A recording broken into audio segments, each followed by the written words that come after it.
שלום וברכה למפגש נוסף של סיפור 555 מפרי עטה ומוחה הקודח של יעל מילו, ואנחנו בחרוזית השנייה של 555 סרנדיפיטי של נשים ישראליות מכל העולם, שבעצם הגיעו לחלק מהדברים שהם הגיעו בעקבות מקריות, שהם עבדו עליהם נכון, הוסיפו ידע, הוסיפו מודעות ועשו כמה פעולות פרואקטיביות, הגיעו לתוצאה נפלאה. והיום אנחנו מארחים את דוקטור רותם רגב.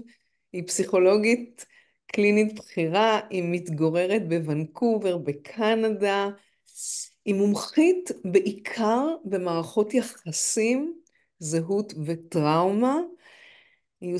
יש לה עשייה אקדמית בתחום, היא גם כתבה מאמרים, היא גם מרצה על התחומים האלה, וכיום היא בעיקר הפסיכולוגית של המטפלים בצורה מסוימת, כאלה שרוצים דיוק, היא מנחה קבוצות הנחיה של סופרוויז'ן, לכאלה שצריכים קצת יותר עומק, קצת יותר דיוק עם העבודה שלהם, במיוחד עם זוגיות.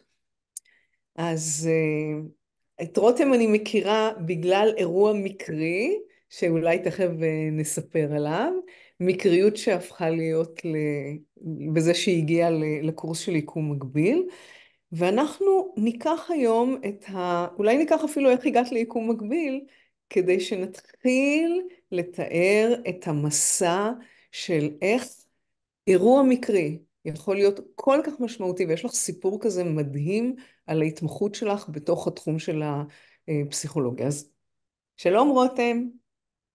שלום, שלום, שלום, שלום, ואיזה כיף להיות פה. תודה רבה רבה על ההזמנה. אני מאוד מאוד מודה על ההזמנה, ונורא כיף לי, ואני מתרגשת להיות איתכם פה.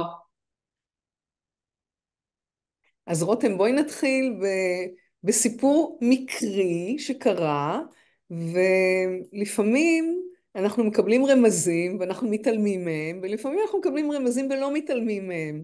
אז לך היו כמה לגמרי. מקרים. כן, אז לך היו כמה מקרים. אני אשאיר כטיזר את הסיפור העיקרי אחרי הפתיח, אבל כי הסיפור העיקרי ממש יכול לשנות מקצוע, דרך חיים, האדם שאתה לומד ממנו. אבל בואי נתחיל סתם עם יקום מקביל כדי לתרגל את העניין הזה יש לך ידע, יש לך מודעות, יש לך מקריות, אתה חייב לעשות פעולה. בואי נעשה. לגמרי, לגמרי, לגמרי. אז הימים, ימים שלפני בערך שנתיים אפילו, אם אני זוכרת נכון, או שנה ומשהו, אני מסתובבת עם המחשבה ועם המודעות שאני בעולם של הנחיית מטופלות, אבל אני צריכה לדייק את זה, אני צריכה לעשות יותר בתחום הזה, בעולם שאני מטפלת קלינית כבר הרבה הרבה שנים, וצריכה להמציא את עצמי מחדש. הגיע השלב להמציא את עצמי מחדש. במקרה או שלא במקרה מתגלגל אליי איזשהו טיזר על יקום מקביל, קורס יקום מקביל בהנחיית דוקטור תמרה טילמן. אני רואה את זה, אני ככה מסתכלת האם זה מתאים, האם זה לא מתאים, ואני באיזשהו מקום, בלי לדעת הרבה ובלי להיכנס לזה יותר מדי, אני מחליטה, יש בי משהו שמחליט, אני הולכת על זה בכל הכוח, אני מפנה זמן, אני משנה את הלוח שלי של הפגישות, ואני אומרת, אני באה ללמוד, אני צריכה עוד ידע, איך אני מוצאת את עצמי, את מה שתמרה קוראת לו הערך הסינגולרי שלי, ואיך אני ממשיכה קדימה. יפה. אז אנחנו נדבר על הערך הסינגולרי הזה, מכיוון שאנשים שהם במקצוע ורוצים לקבל איזושהי נישה קטנה, רוצים להתעסק בדברים שיש להם ערך נוסף לתת, חייבים בסופו של דבר ללכת לעצמם ולדלות מתוך עצמם דברים, כמו שאת יודעת שמגיעים אלייך לטיפול את עושה בדיוק את אותו הדבר, לדלות דברים מכיוון שהדברים האלה יהיו עקרוניים להם אחר כך, גם לעשייה שלהם וגם להגדרה שלהם. ולצורך העניין, אנחנו נתחיל בסיפור המאוד מעניין של ההתמחות של דוקטור רותם רגב. ואני אגיד משפט אחד לפני שהיא מספרת את הסיפור, באמת סיפור מופלא.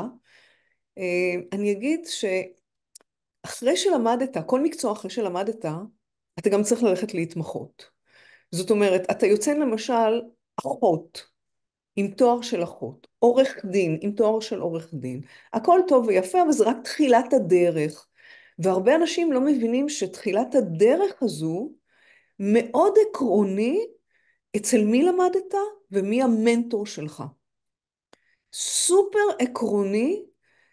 אני יכולה לספר למשל שכשאני הלכתי, סיימתי את הבית ספר לרפואה, אני ידעתי שאני רוצה להיות כירורגית, ורק במקום אחד איכילוב, רק במקום אחד.